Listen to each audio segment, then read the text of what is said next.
Assalomu alaykum hurmatli ko'rmanlar. Uyg'ur axborot markazining xabarlar programmasiga xush kelibsiz. Men Muhammad Azat. Bugun juma. Tövəndə diqqətli xəbərlərimizin təfsilatı bo'lsin. Xitoy xabar to'rining 4-ayning 5-kundagi xabarda bildirilishicha, Xitoy hukumatı Chingil noyasiga joylashgan Xitoy-Mongoliya chegarasining bu yilning 5-idagi 3 oylik import-eksport soliq ma'lumotlarini e'lon qilgan. Statistikaga qaraganda bu 3 oy davomida bu chegaradan import-eksport qilingan mahsulotlarning umumiy miqdori 693.300 tonnaga yetib, o'xshash mezgildagidan 28% oshgan. Import-eksport savdo summasi 914 million yuan bo'lib, o'xshash mezgildagidan 3% oshgan. Bunun içinde 672.800 tonna kömür import qilingan bo'lib, o'xshash mezgildagidan 26.92% oshgan. Xitoy-Mongoliya chegara porti Sharq Turkistonning Altay rayoni Chingil noyasiga joylashgan bo'lib, Mongoliyaning Xovot o'lkasiga qo'shni ekan.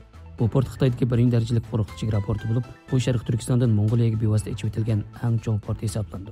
2013-yildan 2023-yilgacha bu chegaraning import-eksport yuk miqdori uda 6 yil Sharq Turkistondagi 15 yuqori sur'atli tosh yo'l porti ichida birinchi o'rinda tuzilgan.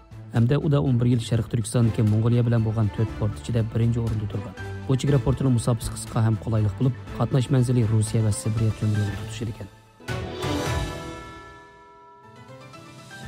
Xitoy Tağırtaq to'rining 4-ayning 5-kundagi xabarda deyilishicha, Xitoy dehqon chorvachilarning jon tomir bo'lgan tabiiy suv boyligini qattiq kontrol qilgan bo'lib, 4-ayning 3-kuni Bay noyasida 2024-yillik atalmish suv tejash turining ochilish marosimi o'tkazilgan. Xitoy Sharq Turkistonning Bay noyasida boshlagan 1 milliard 280 million yuanga yaqin mablag' solgan 2024-yillik umumiy plandagi 8 muhim suv tejash turi rasmiy yo'l qo'yilgan. Bu tur 900 bozor va kentni o'z ichiga oladigan bo'lib, sug'urish ko'lami 354.200 ming. Manfaatlanuvchi nüfus soni 100 mingdan oshadi ekan. Xitoy atalmish kelkundan mudofialanish va ofatni azaytish, bexatar suv yutkash, suv tejashni uchurlashtirish va boshqa sohalar degandek bahanalar bilan bu rayondagi kishilarning tabiiy suv boyligidan foydalanishini to'liq kontrol qilgan. Xabarlarimizni ko'rganlarga rahmat. Ko'rishguncha omon bo'linglar. Xayr xo'sh, Allohga omonat.